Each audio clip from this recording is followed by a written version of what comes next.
आजकल हर तरफ विकसित भारत संकल्प यात्रा की चर्चाएं हैं। आम आदमी तक सरकारी योजनाओं की जानकारी पहुंचाना और सरकार द्वारा शुरू की गई जन कल्याणकारी योजनाओं का फायदा आम नागरिक उठा सके, इन्हीं बातों को जनता के बीच जाकर सरकार गांव-गांव पहुंच रही है। इसी कड़ी में जिला हिसार हल्का उकुलाना के गांव संदलाना में विकसित भारत संकल्प यात्रा कार्यक्रम का आयोजन किया गया। इस कार्यक्रम में भाजपा की वरिष्ठ नेत्री सीमा गैबीपुर बतौर मुख्य अतिथि पहुंची। वहीं एसडीएम बरवाला ने भी लोगों की समस्याओं को सुना।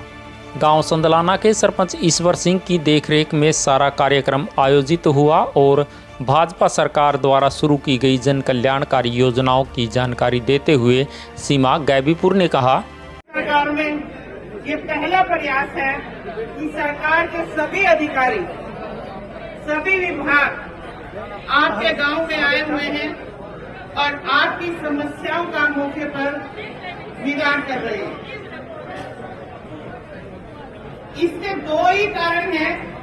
एक तो जो भारत सरकार और हरियाणा सरकार की हमारी जन सुविधाएं, कल्याणकारी जो सुविधाएं हैं, वो हर घर तक पहुंचे, हर अंतिम व्यक्ति तक पहुंचे और सब जरूरतमंद है वो इसका लाभ उठा सके। छोटी छोटी हमारी कमियां रह रही, जैसे फैमिली आईडी में कांगड़ा साहब बैठी हैं, आपकी जो भी फैमिली आईडी की दिक्कतें हैं उनको दूर कर रहे हैं। जैसे अब फैमिली आईडी बनने से कई बार ये कहता हमने तो फैमिली आईडी में उलझा के रख दिया, लेकिन आप लोग ये चीज सोचिए कि फैमिली आईडी बनने से हर व्यक्ति की इनकम सरकार को पता है। पहले पीले कार्ड बनते थे, लगा देते थे सर्वे करने वालों की चिट्ठियां आते थे, एक जगह बैठ के बना के चले जाते थे और हमारे को ये उल्लंघन रहता था कि हमें जेन्युइन व्यक्ति था, मेरी तो बनी नहीं और सरपंच के घर बैठ के बना दे या अपने रिश्तेदार के घर बैठ के उसका राशन कार्ड बना दे।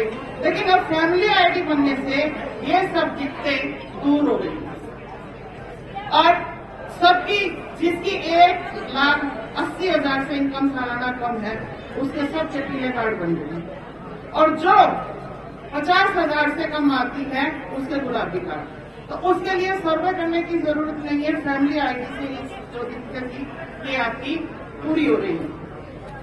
इसी तरह जिसको पीले कार्ड वालों को सुविधाएं देनी है और है, अब सरकार ने आयुष्मान कार्ड बनाया था। पहले किसी गरीब व्यक्ति के घर में कोई भारी बीमारी आ जाती थी तो वो ये सोचता था मैं किसकी मदद करूं, क्योंकि ऐसे मौके पे रिश्तेदार भी साथ छोड़ जाते हैं कि ये तो किससे मदद आ गया।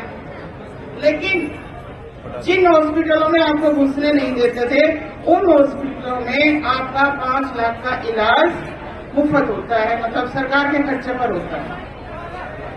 फिर हरियाणा सरकार ने आप लोगों के लिए और सुविधा कर दी कि 3 लाख तक जिसकी इनकम है उनके चिरायु कार्ड बनेंगे। तो इसमें जो गरीब आदमी है, जो जरूरतमंद है, उसकी जरूरत पूरी हो जाती है।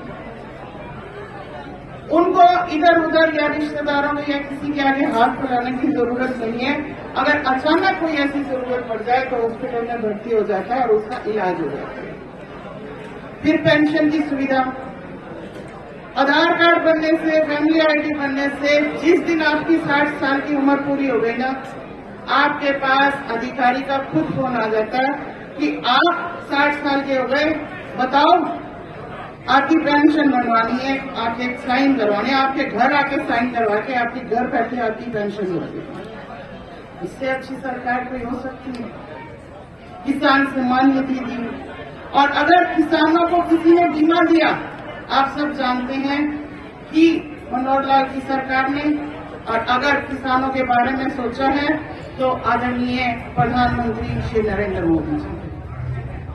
आज किसी को फसल खराब होने पर इधर उधर धक्के नहीं खाने पड़ते, सबको बीमा के अनुसार जिसकी भी जितनी फसल खराब होती है, जितना नुकसान होता है, उसका मौके पर उतना बीमा हो जाता है। किसान सम्मान निधि के लिए आपको इधर उधर धक्के खाने की जरूरत नहीं है। वो 3 किश्त 2,000 की 6,000 रुपए आपके खाते में आ जाती है। ग्रामीणों को भाजपा सरकार की योजनाओं के बारे में जानकारी देने के बाद सरकारी विभागों द्वारा गांव की समस्याओं का मौके पर समाधान करने के लिए लगाए गए बूथों का सीमा गैवीपुर ने अवलोकन किया। इस अवसर पर आधार कार्ड में रही त्रुटियां, बुढ़ापा पेंशन से संबंधित समस्याओं सहित सारी समस्याओं का मौके पर ही समाधान किया गया। इस दौरान ग्रामीणों ने गांव में मौजूद अन्य समस्याओं को दूर करने के लिए सीमा गैवीपुर को लिखित में अपनी मांगे भी सौंपी। सीमा गैवीपुर ने ग्रामीणों की समस्याओं का समाधान करवाने का पूरा आश्वासन दिया। इस कार्यक्रम को गांव संदलाना के सरपंच ईश्वर सिंह ने बहुत ही अच्छी तरह से पुख्ता इंतजामों के साथ सफल बनाया।